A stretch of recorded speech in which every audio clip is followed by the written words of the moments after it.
এবার সবজি ও মাছের বাজারের খবর জানাতে যুক্ত হচ্ছেন আমাদের সহকর্মীরা। শুরুতেই চলে যাব বগুড়ায়, সেখানে আছেন সহকর্মী ফরহাদুজ্জামান শাহে।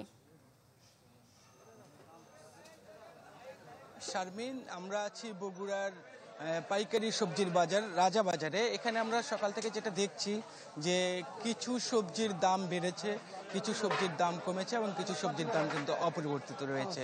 যেমন আমরা যেটা দেখতে পাচ্ছি যে বেগুন, পেঁপে এবং কাঁচামরিচের দাম গত সপ্তাহের চেয়ে কিছুটা বৃদ্ধি পেয়েছে। আজকে আমরা যেটা দেখতে পাচ্ছি বেগুন বগুড়ার এই পাইকারি বাজারে যেটি 70 টাকা কেজি দরে মানভেদে সর্বোচ্চ ভালো মানের বেগুন বিক্রি হচ্ছে, যেটাও কিন্তু কয়েকদিন আগে 50 থেকে সর্বোচ্চ 60 টাকা কেজি দরে বিক্রি হয়েছে। একই সাথে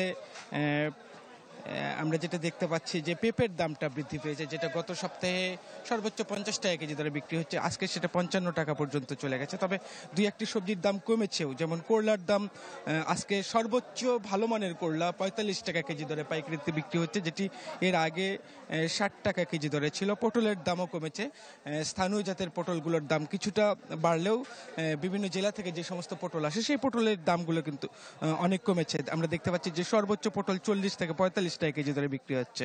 আর অপরিবর্তিত রয়েছে কিছু সবজির দাম, যেমন ঢেঁড়স গত সপ্তাহেও 40 টাকা কেজি দরে বিক্রি হয়েছে, আজকেও কিন্তু সেটা 40 টাকা দরে বিক্রি হচ্ছে।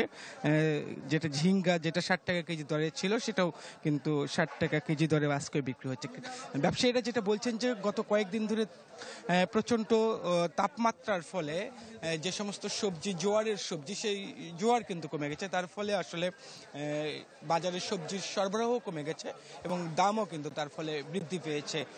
তবে আসার কথা হলো, আবহাওয়া অধিদপ্তর বলছে যে আজ থেকে তাপমাত্রা কমবে, তখন হয়তোবা সবজির যে ফলন, যেটা বিপর্যয়ের শঙ্কা করছিল, সেই শঙ্কাটা হয়তোবা কেটে যাবে। সবজির ফলন যদি ভালো হয়, সবজির আমদানি ভালো হলে সবজির দাম কিন্তু আবার আগের মতো হয়তোবা কমে আসবে, এরকমটাই কিন্তু ব্যবসায়ীরা আমাদেরকে বলছেন। শারমিন।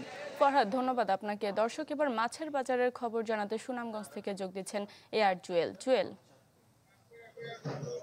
শাইনি চুলে এখন হবে সব হেয়ার স্টাইল সিল্কোর